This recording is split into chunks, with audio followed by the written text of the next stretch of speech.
सारे जहां से अच्छा हिंदुस्तान हमारा।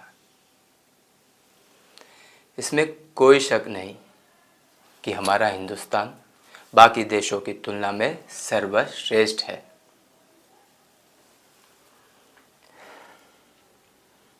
लेकिन ये भी अफसोस के साथ कहना पड़ता है, इसी देश के कुछ नालायकों ने, या फिर ये कहे कि कानून की परवाह ना करने वाले लोगों ने देश की इज्जत को मिट्टी में मिलाने के लिए आए दिन कुछ ऐसे कांड कर जाते हैं कि सिर्फ देश ही नहीं, विदेशों के न्यूज़ चैनलों में भी अपने देश के नाम को बदनाम किया जा रहा है।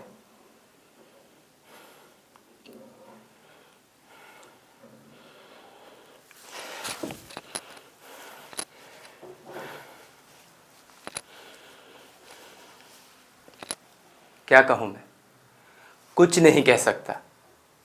जहां जबान खोली कानून की सारी धाराएं मुझ पर लगा दी जाएगी। ऐसा नहीं कि मैं डरपोक हूं, पर हां, डरता हूं मैं, क्योंकि मेरे घर में भी माँ है, बहन है और एक प्यारी सी 4 साल की बेटी भी।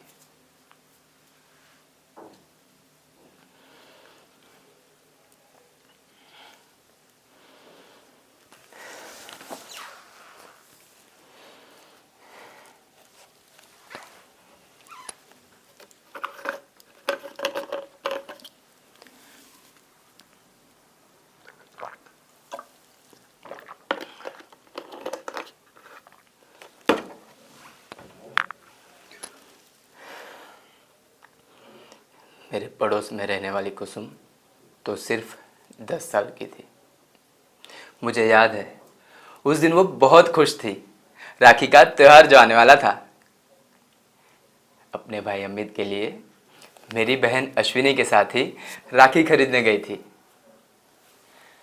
अश्विनी कह रही थी कि एक राखी के लिए उसने पूरे बाजार के कई चक्कर लगा डाले। वो चाहती थी कि अपने भाई को सबसे सुंदर राखी पहनाए। अमित साल में राखी वाले दिन ही अपने हॉस्टल से छुट्टी लेकर आता था। वो भी कुसुम से बहुत प्यार करता था। कुसुम के मामा के पास इतना पैसा नहीं था कि वो दोनों बच्चों को हॉस्टल में पढ़ा सके, लेकिन परवरिश में कोई कमी नहीं थी। उन दोनों बच्चों के लिए मामा ने शादी तक नहीं की।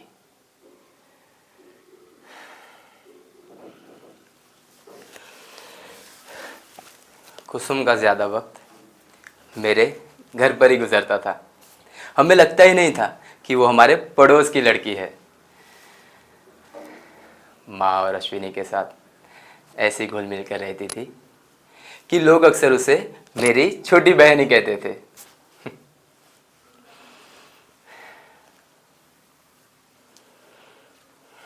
इस बार रक्षाबंधन पर मैं अश्विनी और कुसुम के लिए एक एक ड्रेस खरीद कर लाया।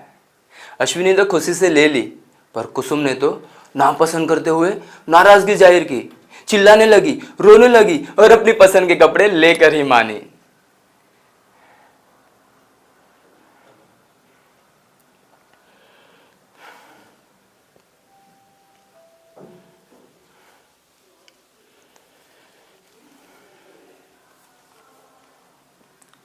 ऐसा कौन करता है? ये दबाव सिर्फ एक बहन ही अपने भाई पर बनाती है। ज़रा भी फर्क नहीं था अश्विनी और कुसुम में।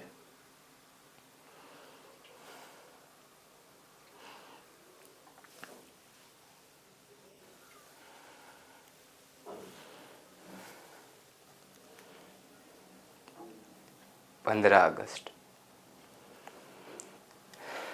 जहां पूरा देश आज़ादी का जश्न मना रहा था, उसी दिन कुसुम अचानक गायब हो जाती है। काफ़ी देर ना लौटने पर मैं और मामा उसे तलाश करने निकल पड़ते हैं।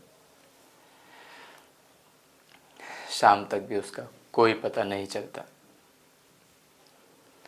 हम दोनों पुलिस स्टेशन में उसके गुमशुदा की रिपोर्ट दर्ज करवाते हैं।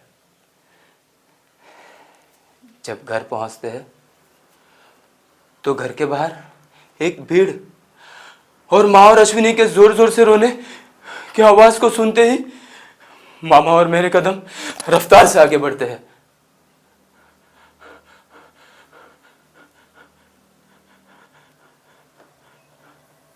खून से लथपथ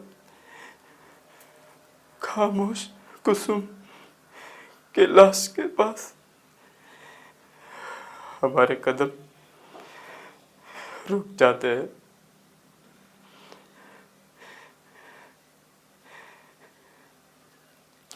कुछ देर के लिए तो मैं और मामा मानो जिंदा लाश बनकर खड़े कुसुम के मासूम चेहरे को निहारते रहे।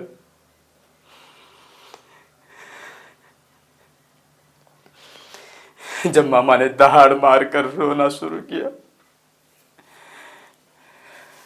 तो मेरे जिगर के टुकड़े टुकड़े हो गए।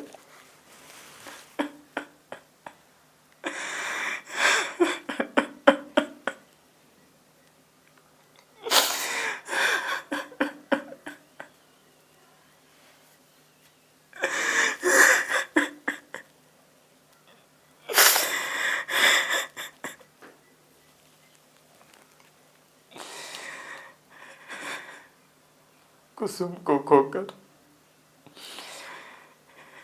मैं इतना दुखी था जैसे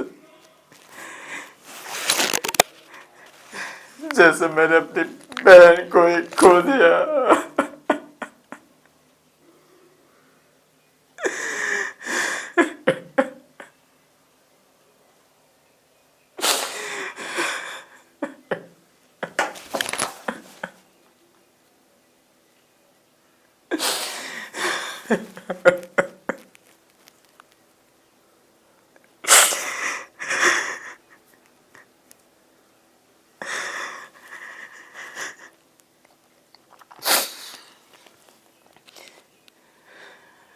अगले दिन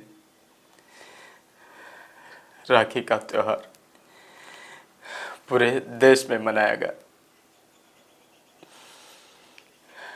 लेकिन इस बार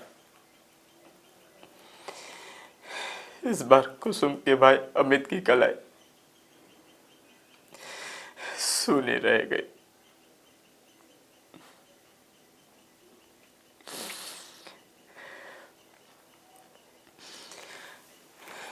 मामा ने कोई बहाना करके अमित को हॉस्टल में ही रोक दिया, लेकिन आज नहीं तो कल जब अमित को अपनी बहन के दर्दनाक मौत का पता चलेगा तब क्या होगा। मैं पूछना चाहता हूं देश के सिस्टम चलाने वालों से, आखिर कब तक देश में आए दिन इस तरह रेप और मर्डर का गंदा खेल चलता रहेगा?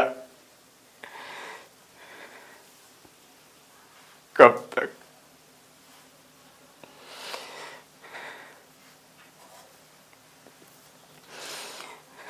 ये सवाल सिर्फ मेरा नहीं है, उन सब का है जिनके घर में बहन और बेटी है। कोई तो सख्त कानून बनाया जाए जिससे देश की बहन बेटियों को एक मजबूत सुरक्षा मिल सके। मजबूत सुरक्षा।